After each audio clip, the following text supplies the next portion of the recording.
তুমি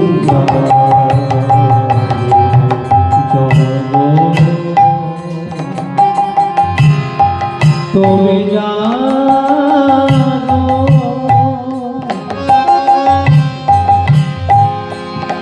জগৎ জগৎ ধারে অভয়া শক্তি অটুট দায়িনী তুমি জাগো তুমি জানো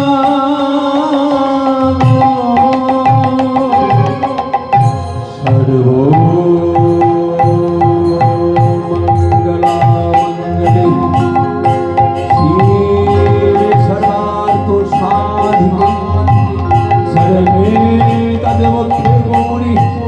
नारायणी नमो नमः सिद्धि सिद्धि विनाशाय शक्ति भूते सनातनी गुणोन्मोहि गुणोन्मोहि नारायण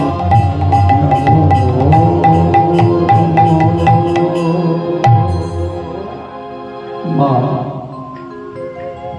তুমি কিছু উপায় করো না হলে মা আমাকে কিন্তু ছাড়বে না। যোগ মায়া কি করলো?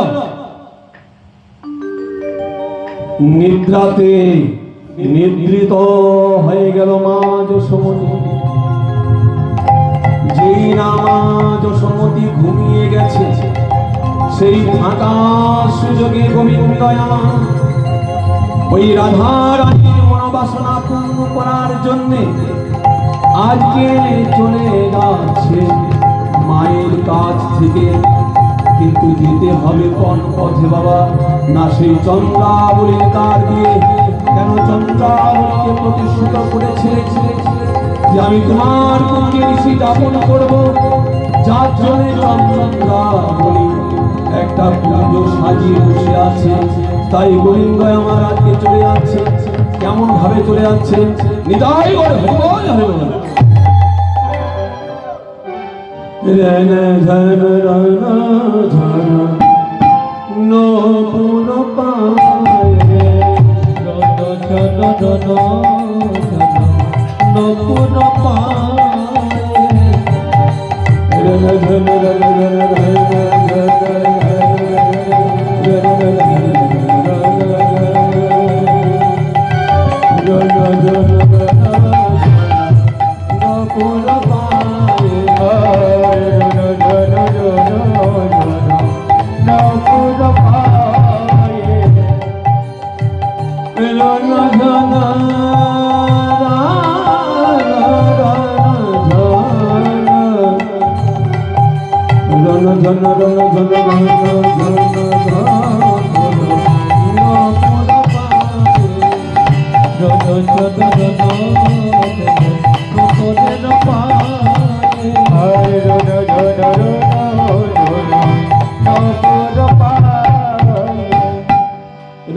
রণঝন বলে যাচ্ছে। এদিকে পদ্মা আর ভদ্দা ওই নপুরের ধ্বনি শুনতে পেয়ে বলল, রে চন্দ্র হরে চন্দ্র, ওরে চন্দ্র দেখ রে, এই রাত্রিবেলা নপুরের ধ্বনি শুনতে পাওয়া যাচ্ছে।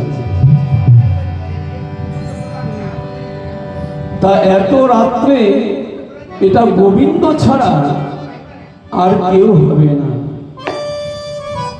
কিন্তু জানেন মা,